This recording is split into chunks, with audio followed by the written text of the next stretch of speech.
L'homme fut surpris de trouver une peau de serpent dans les vêtements de sa femme. Cette découverte lui rappela ce que son collègue lui avait dit. Le collègue lui avait demandé s'il y avait des serpents chez lui. Après que l'homme l'eut nié, le collègue trouva cela très étrange, car lorsque la femme de l'homme était venue lui apporter le déjeuner à l'entreprise, le collègue avait perçu une odeur de serpent sur elle. Au début, l'homme avait cru que son collègue plaisantait. Après tout, sa femme était belle et paraissait tout à fait ordinaire. Le collègue expliqua que sa famille élevait des serpents depuis 3 générations. Il était particulièrement sensible à cette odeur et ne pouvait pas se tromper. À présent, l'homme fut terrifié de voir une si grande peau de serpent. Quand la femme apprit que son mari avait vu la peau de serpent, elle resta indifférente. Elle dit qu'il se pouvait simplement qu'un serpent se soit introduit dans la maison. Demain, nous ferons venir la gestion de la résidence pour s'en occuper, dit-elle. Le lendemain, l'homme alla travailler comme si de rien n'était. Il ignora les questions de son collègue. À ce moment-là, un appel de la gestion de la résidence fit transpirer l'homme de peur. Le gestionnaire annonça qu'ils avaient déjà trouvé des serpents dans la maison de l'homme. Et pas seulement un. Il y avait des centaines de serpents sous le lit de leur chambre. En entendant cela, l'homme resta stupéfait. Puis le gestionnaire envoya une photo. En voyant les innombrables serpents sur la photo, l'homme retomba dans la terreur. Le collègue déclara solennellement que ce n'était certainement pas une coïncidence. Une mère serpent avait transformé l'espace sous le lit conjugal en un nid. Le collègue demanda alors à l'homme, après tant d'années de mariage avec sa femme, s'ils avaient déjà eu des relations sexuelles. En entendant cela,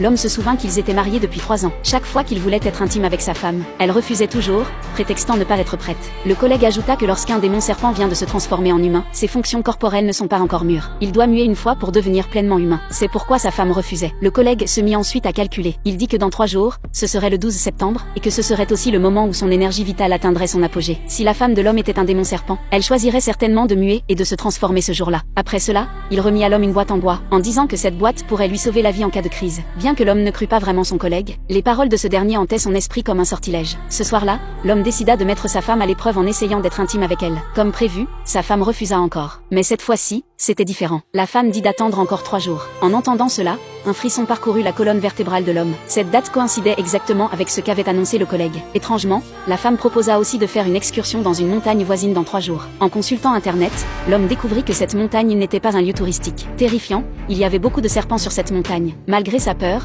l'homme accompagna tout de même sa femme à la montagne. Ils logèrent dans une auberge tenue par une patronne. De retour dans leur chambre, la femme demanda à l'homme de mettre un bandeau sur ses yeux. Elle lui dit de ne pas l'enlever quoi qu'il arrive. L'homme fut choqué de constater que ce qu'il sentait n'était pas sa femme, mais une peau de serpent froide. Terrifié, il retira rapidement le bandeau et prétexta un besoin pressant pour se précipiter dans la salle de bain. Il ouvrit alors la boîte que son collègue lui avait donnée. En la sentant, il réalisa qu'elle contenait de l'arsenic sulfuré, la chose que les serpents craignent le plus. Lorsque l'homme sortit de la salle de bain, il dit qu'il voulait boire un verre pour l'ambiance et, disant qu'il avait froid, demanda à sa femme de fermer une fenêtre. Après avoir envoyé sa femme s'en occuper, il versa l'arsenic sulfuré dans le verre. Sans s'en douter, la femme but le vin et ressentit soudain de violentes douleurs à l'estomac et un malaise général. Furieuse, elle exigea de savoir ce que l'homme avait mis dans le verre. L'apparence terrifiante de sa femme fit trembler l'homme de tout son corps.